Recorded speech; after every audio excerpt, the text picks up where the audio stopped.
You open your laptop. The document is right there. You know exactly what you need to do. You've known for 3 days. And yet, you find yourself checking the weather for a city you'll never visit, reading a Wikipedia article about the Roman Empire, reorganizing your desktop icons for the 4th time this week. The cursor blinks. The blank page stares back at you like a personal insult. And the worst part? You know you're doing it. You can feel the weight of the thing you're avoiding sitting right there on your chest. And somehow, knowing makes it worse, not better. Because if you're smart enough to know you're procrastinating, and you're still procrastinating, then what does that say about you? That's the question that keeps you up at night. And if you've ever asked yourself that question, this is for you. Here's what nobody ever told you. The smarter you are, the harder this gets. Not easier, harder. And that's not an excuse. That's neuroscience. Procrastination has spent decades being misdiagnosed. We've called it laziness. We've called it poor time management. We've called it a character flaw that disciplined people simply don't have. And that framing has created an entire generation of highly intelligent people who are quietly drowning in shame over something they fundamentally misunderstand about themselves. So let's fix that, because what you've been told about procrastination is almost entirely wrong. The first thing you need to understand is that procrastination is not a time management problem. It never was. Researchers at the University of Calgary spent years studying why people procrastinate, and their conclusion was blunt. Procrastination is an emotion regulation problem. You're not failing to manage your schedule. You're failing to manage how a task makes you feel. And that distinction changes everything. Think about it this way. When you look at that document, that email, that project you've been avoiding, what actually happens in your body? There's a subtle but real spike of discomfort. Maybe it's anxiety about whether you'll do it well enough. Maybe it's boredom because the task feels meaningless. Maybe it's resentment because you didn't choose this. Maybe it's a vague, unnamed dread that you can't even put into words. It doesn't announce itself. It's not dramatic. It's just a quiet tightening somewhere between your chest and your stomach that lasts about 2 seconds before your hand reaches for your phone. Your brain registers that feeling as a threat. And your brain, above all else, is a survival machine. It was never optimized for productivity. It was optimized to keep you alive. So when it detects a threat, even an emotional, completely non-physical threat, it does what it's always done. It moves you away from the source of pain. Checking your phone feels good. Scrolling feels neutral. Getting a glass of water, cleaning your desk, answering that one quick email. All of these are tiny doses of relief. And the moment you step away from the uncomfortable task, your nervous system exhales. The anxiety drops. Your brain logs that information like a receipt. Avoidance equals relief. And then it does it again tomorrow, and the day after, until the pattern is so automatic you don't even notice it happening. You just find yourself on the couch at 11 p.m. wondering where the day went, equal parts exhausted and guilty, having done everything except the one thing that actually mattered. This is the cycle, and it gets worse, because there are 3 very specific ways that a sharp mind turns this cycle into something almost impossible to escape on your own. The first is outcome simulation. People with high cognitive ability tend to have a specific advantage that, in this context, becomes their biggest liability. They can simulate outcomes, vividly, in detail, with uncomfortable accuracy. Before you even start a task, your brain has already run a full preview of every possible way it could go wrong. You can see the mediocre result. You can feel the disappointment.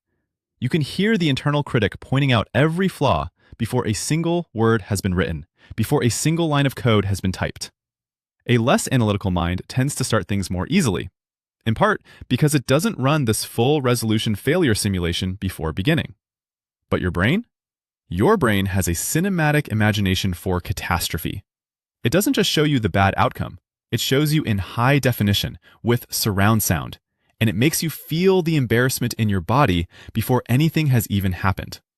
And then it presents that simulation as a prediction rather than a fear. So you're not avoiding the task. You're avoiding the feeling the task has already made you rehearse. The second mechanism is perfectionism. And not the light, charming kind where you just want things to be nice. The deep, paralyzing kind that comes from being able to clearly envision what excellent actually looks like. Here's the cruel irony. The better your taste, the higher your internal standard. The higher your internal standard, the more likely your first draft, your first attempt, your first version will feel grotesquely inadequate compared to what you know it could be. And if your brain has learned that starting leads to confronting that gap, between what you imagined and what you produced, it will do everything in its power to delay that confrontation. So you don't start. Because not starting means the perfect version still exists, safely in your head, untouched and uncorrupted by reality. The work you haven't done yet is always brilliant. It's only when you begin that it risks becoming ordinary. The third mechanism is the most insidious because it wears the costume of reason. Smart people are extraordinarily good at rationalizing. Not lying to themselves, rationalizing. Building airtight logical cases for why now is genuinely not the right time. I work better under pressure. I'll be sharper tomorrow morning. I need to do more research before I can actually start. The idea isn't fully formed yet. I should wait until I'm in the right mental state. Every single one of those sentences can be made to sound completely reasonable. And sometimes they are. But more often, they are your highly sophisticated brain hiring the best lawyer it can find to defend a decision it already made emotionally. The conclusion came first. I don't want to feel that discomfort right now.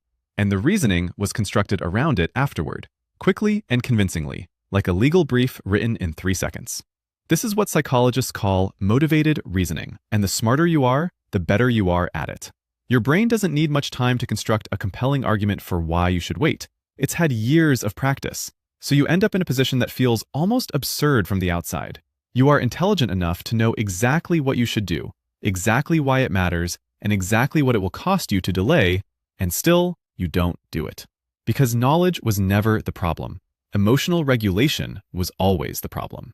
And this is where the conventional advice falls apart completely. Just use a to-do list. You have 17 to-do lists. Set a timer for 25 minutes. You've set the timer.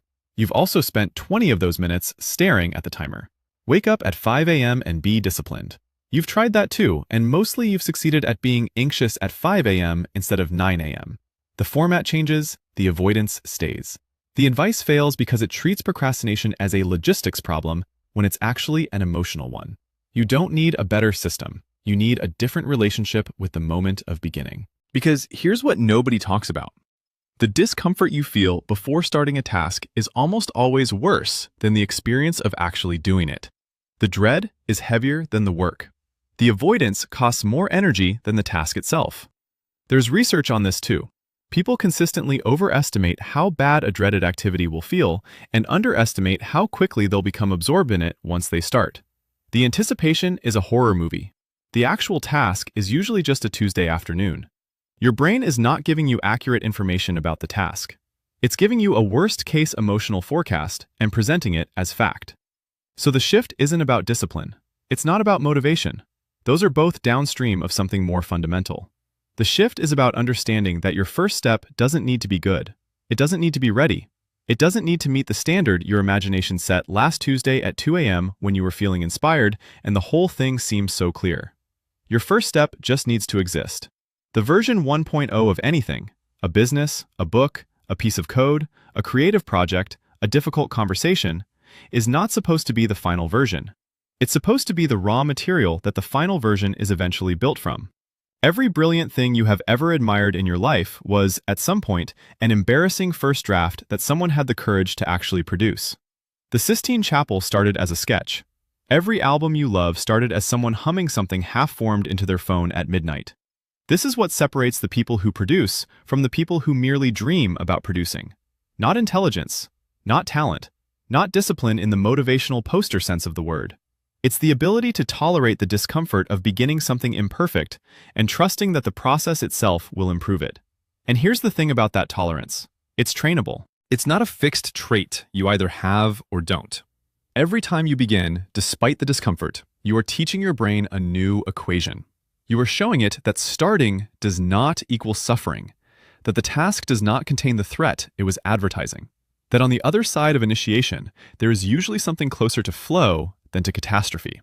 The cycle that built the procrastination habit can be rebuilt in the opposite direction, but only through doing it. Not through understanding it more thoroughly, not through finding the perfect productivity system, not through waiting until you feel ready. Because the feeling of readiness is the thing your brain has been withholding from you as a negotiating tactic. You will never feel fully ready. That feeling is not a signal, it's a stall.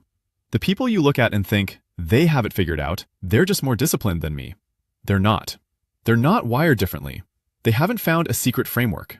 They've just, at some point, stopped negotiating with the part of their brain that wanted to wait. They started before they were ready. They shipped the imperfect version. They sent the draft that embarrassed them a little. And then they did it again. And again. Until beginning felt less like a threat and more like a habit. You're not lazy. You never were. You are someone with a highly active imagination, a sharp capacity for self-criticism, and a nervous system that learned at some point that avoidance was safer than exposure. That made sense once. Maybe it even protected you. But it doesn't serve you anymore. And on some level, you already know that, which is probably why you're still watching right now. The perfect version in your head has never helped anyone. It's invisible. It has no impact. It exists only for you, and only as long as you keep avoiding the act of making it real. So close this. Open the thing. Write the worst first sentence you've ever written. Send it to no one. Show it to no one. Just let it exist. Ugly, unpolished, and real. Because that terrible first sentence is worth infinitely more than the perfect one you've been protecting in your imagination for the last 3 weeks. It's time to begin.